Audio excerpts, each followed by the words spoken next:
Ward सदस्य के अधिकार बहुत हो जाते हैं।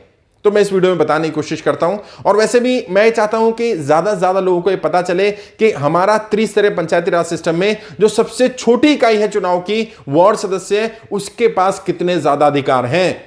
और जिस दिन यकीन मानिए लोगों को ये अधिकार पता चल गए, तो उस दिन मैक्सिमम लोग वार्ड सदस्य के लिए चुनाव लड़ेंगे, और जब ज्यादा लोग चुनाव लड़ेंगे तो अच्छे लोग जीत करके भी आएंगे, और फिर गांव का वास्तविक विकास हो पाएगा।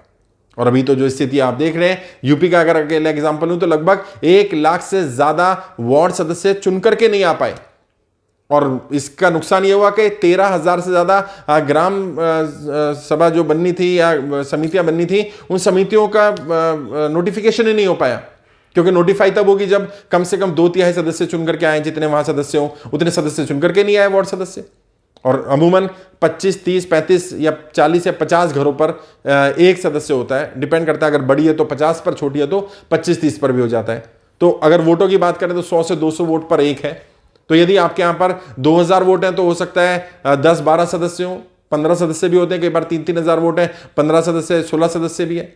तो समिति के जो हमारी वार्ड सदस्य हैं, वो वार्ड सदस्यों के अधिकार बहुत ज्यादा हैं, और वार्ड सदस्य जनरली गांव के विकास के लिए काम कर सकते हैं। यदि आप ग्राम प्रधान नहीं भी बन पाते हैं तो वार्ड सदस्य बन करके काम करिए। क्या क्या काम कर सकते हैं? वैसे तो बंगाल का एग्जाम्पल लें जो आदर्श तरीका है।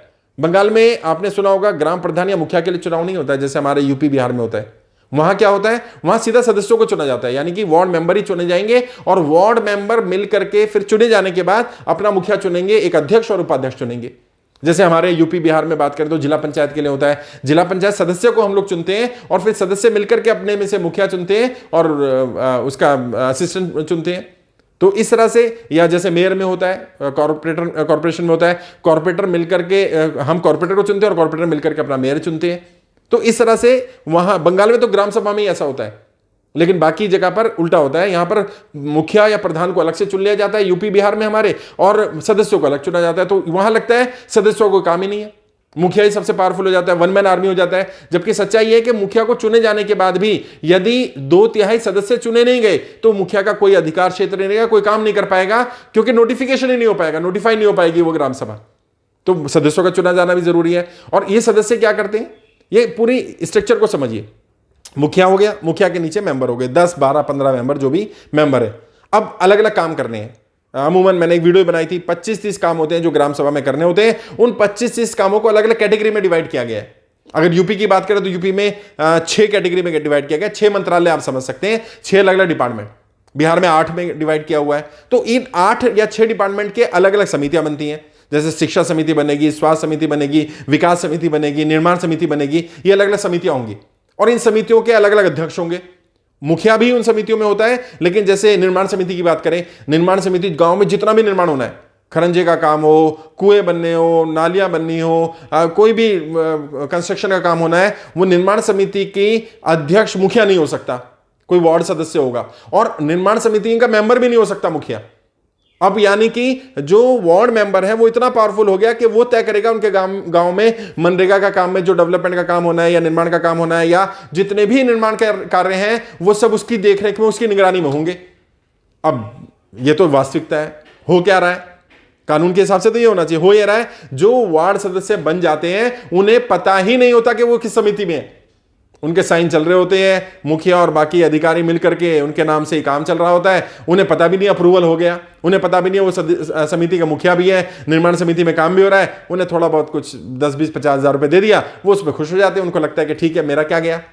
सच्चाई है कि यदि काम करने वाला व्यक्ति हो तो बहुत काम करवा सकता है, बहुत सारे गलत कामों को रुकवाया जा सकता है, दबाव डाल सकते हैं आप, हर तरह का दबाव। यदि आप कंप्लेंट कर दें, यदि वार्ड सदस्य है मिल करके कंप्लेंट कर दें कि हमारा मुखिया करप्ट है, बेईमान है, गलत काम कर रहा है, हमारे अधिकार नहीं दे रहा है या अपने अधिकारों का दुरुपयोग कर रहा है, तो ऐसे केस में मुखिया को भी हटाया जा सकता है। जी हां, जो ग्राम सभा अधिकारी होते हैं ना, जिले में बैठते हैं, उनके यहां जाकर कंप्लेंट कर दीजिए, और जितने सदस्य उनमें 50% ज्यादा सदस्य इस कंप्लेंट में साइन कर दें, और या ग्राम सभा से लोगों के साइन करा लें, कम से कम 50% ग्राम सभा के लोगों के कि ये व्यक्ति मुखिया करप्ट है, गलत काम कर रहा है। अब देखिए इसके खिलाफ कंप्लेंट हो जाएगी, इसको हटाया जा सकता है।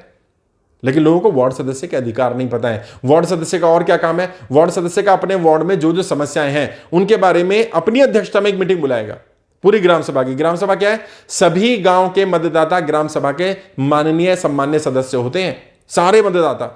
कभी इस वीडियो किसी वीडियो में बात करूंगा कि सारे मतदाताओं के पास ये अधिकार है कि वो माननीय सदस्य हैं ग्राम सभा के, और ग्राम सभा के उस वार्ड के सदस्यों का अध्यक्ष ये वार्ड मेंबर है।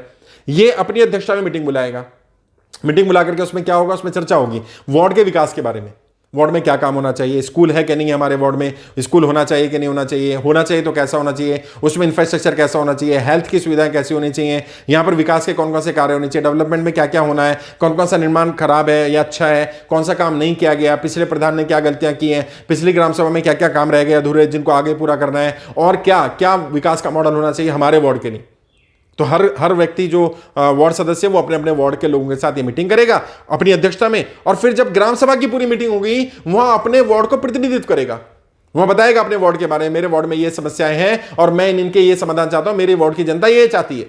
और जो ग्राम सभा की जो समिति बनेगी प्रधान की अध्यक्षता में या मुखिया की अध्यक्षता में, वहां जितनी मीटिंग हुई वहां भी अपने वार्ड को रिप्रेजेंट करेगा। फिर अलग अलग समितियां होंगी, उस समितियों में या तो किसी समिति में मेंबर रहेगा या अध्यक्ष रहेगा, क्योंकि हर व्यक्ति अमूमन हर वार्ड सदस्य कम से कम 3-4 सदस्यों में मेंबर या एक समिति का अध्यक्ष होता है। तो उस समिति से रिलेटेड जो पैसा आएगा, जो डेवलपमेंट का फंड आएगा, जो भी विकास कार्य होंगे, जो भी काम उस समिति के क्षेत्र में कार्य क्षेत्र में आता होगा, उस सब उसकी अध्यक्षता में होगा अगर वो अध्यक्ष है तो, और अगर मेंबर है तो उसकी निगरानी में होगा, उसे पता रहेगा। तो वार्ड मेंबर के बहुत सारे अधिकार हैं। यदि आप वार्ड ग्राम प्रधान का चुनाव नहीं लड़ पा रहे हैं या नहीं लड़ना चाह रहे हैं, या कोई समीकरण फिट नहीं हो रहे, या कुछ भी लग रहा है, या पैसे की कमी है, कई लोग कहते हैं मेरे पास पैसा नहीं है, मैं ग्राम प्रधान नहीं बन पाऊंगा, तो मैं उनको रिकमेंड करता हूं आप सदस्य का चुनाव लड़ लो। कम पैसा लग गया, 150-200 रुपए नॉमिनेशन में लगना है। अब पड़ोस के 50-60 घर हैं, हर घर में लोग आपको जानते होंगे, आपके अड़ोस पड़ोस के, उनके वोट लेने आपने। और जैसे मैंने कहा यूपी का एग्जांपल दिया, पिछली बार तो लगभग आधे 50% से ज्यादा ग्राम वार्ड सदस्य निर्विरोध चुने गए। और निर्विरोध का मतलब आप समझ रहे हैं कि कोई दूसरा खड़ा ही नहीं हुआ, क्योंकि लोगों को यह पता ही नहीं था कि यह भी कोई अच्छा पद हो सकता है या मलाईदार पद हो सकता है, क्योंकि लोगों ने तो दलाली का काम करना है। मुखिया को सोचते हैं मुखिया को पैसा मिलेगा, कमीशन एजेंट की तरह काम करेंगे, और वार्ड सदस्य का तो कोई काम ही नहीं है। ठीक है, दलाली करनी है, गड़बड़ करनी है तो शायद यहां अधिकार सीमित होंगे, लेकिन अगर आप चाहते हैं गड़बड़ ना हो, यदि आप चाहते हैं आपकी ग्राम सभा में जो पैसा है उसका सही यूटिलाइजेशन हो, आप चाहते हैं ग्राम प्रधान गलत ना करे, आप चाहते हैं वाकई में विकास हो, वाकई राजनीति में सुधार आए, तो फिर आपको वार्ड सदस्य के लिए जरूर जाना चाहिए। खुद चुनाव लड़िए या किसी को लड़वाइए। और मैं आप सबसे रिक्वेस्ट करूंगा कि इस वीडियो को ज्यादा से ज्यादा लोगों तक पहुंचाइए, गांव के हर एक सदस्य तक पहुंचाइए, देश के हर गांव के हर व्यक्ति तक ये बात पहुंचनी चाहिए कि जो न्यूनतम इकाई है, जो चुनाव की सबसे निचली इकाई है, इससे नीचे पैदा नहीं होता। वार्ड सदस्य नीचे कोई चुनाव नहीं है, ये सबसे पहली इकाई है, और ये कितनी महत्वपूर्ण इकाई है। और जो त्रिस्तरीय पंचायती राज सिस्टम शुरू किया गया, जो विचार रखा गया पंचायती राज का, वो सिर्फ ये नहीं था कि पैसा आएगा और गांव में काम हो जाएगा, कुछ विकास कार्य हो जाएंगे, सिर्फ वो नहीं। उद्देश्य क्या था? उद्देश्य यह था कि ग्राम सभा के पास अधिकार होंगे, उन्हें क्या काम चाहिए, गांव में क्या काम करना है, ग्राम सभा की मीटिंग बुलानी चाहिए। और ग्राम सभा कौन? सभी सम्मानित वोटर, सभी सदस्य हैं ग्राम सभा के, और उसमें कोरम मेंटेन होना चाहिए। कम से कम 10% लोग इकट्ठे होने चाहिए। मुझे नहीं पता कि ग्राम प्रधान अभी करते भी हैं कि नहीं करते, बहुत कम करते हैं। और यदि वार्ड सदस्य इंटेलिजेंट होगा, समझदार होगा, पढ़ा लिखा होगा, उसे अपने अधिकारों के बारे में पता होगा, उसे अपने कर्तव्यों के बारे में पता होगा, उसे पता होगा ग्राम सभा के पास क्या क्या अधिकार हैं, तो ग्राम सभा की मीटिंगें भी बुलाएगा, गांव में जो काम होंगे विकास के उनमें भी इंटरफेयर करेगा, और अच्छी विकास योजना लेकर के आएगा, अपने गांव को आगे बढ़ाने के लिए, आदर्श गांव बनाने के लिए काम करेगा।